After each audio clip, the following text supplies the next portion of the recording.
छगन भुजबळांच्या संभाव्य उमेदवाराला मराठा समाजाचा विरोध आहे। नाशिकमधून भुजबळांना उमेदवारी दिल्यास 48 मतदारसंघात विरोध करू असं करण गायकरांनी म्हटलं। भुजबळांना उमेदवारी दिल्यास महायुतीला फटका बसेल।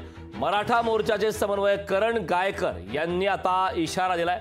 भुजबळांची भूमिका आम्हाला मान्य नाही असं देखील करण गायकरांनी म्हटलं आहे। त्यामुळे नाशिक लोकसभा मतदारसंघात जो महायुतीमध्ये सध्या पेच निर्माण झालाय, ही जागा नेमकी कोणाकडे जाणार या जागे खरं तर राष्ट्रवादी आग्रही आहे। ही जागा खरं तर शिवसेनेचा पारंपरिक मतदारसंघ आहे, शिवसेनेचा बालेकिल्ला आहे। त्या ठिकाणी विद्यमान खासदार हेमंत गोडसे हे आहेत, मात्र त्या ठिकाणी आता राष्ट्रवादीने दावा केलाय। मात्र छगन भुजबळ यांच्या संभाव्य उमेदवाराला मराठा समाजाने या ठिकाणी विरोध केलाय। नाशिकमधून भुजबळांना उमेदवारी दिल्यास 48 मतदारसंघात विरोध करू असा इशारा करण गायकरांनी दिला।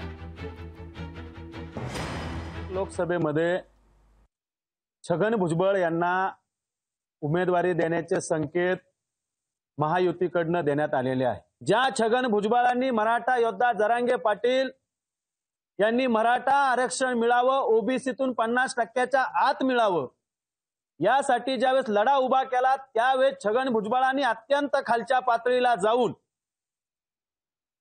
मनोज जरांगे पाटलांवरच नव्हे तर मराठा समाजावर सुद्धा टीका केली। जातीयवादी छगन भुजबळांनी केला असल्यामुळे या नाशिक लोकसभा मतदारसंघात आम्ही महायुतीला या पत्रकार परिषदेमधून इशारा देतो की तुम्ही छगन भुजबळांना उमेदवारी देऊन तुमच्या पायावर धोंडा मारून घेऊ नका। लोकशाही मराठी ऐका, पहा, जागरूक रहा।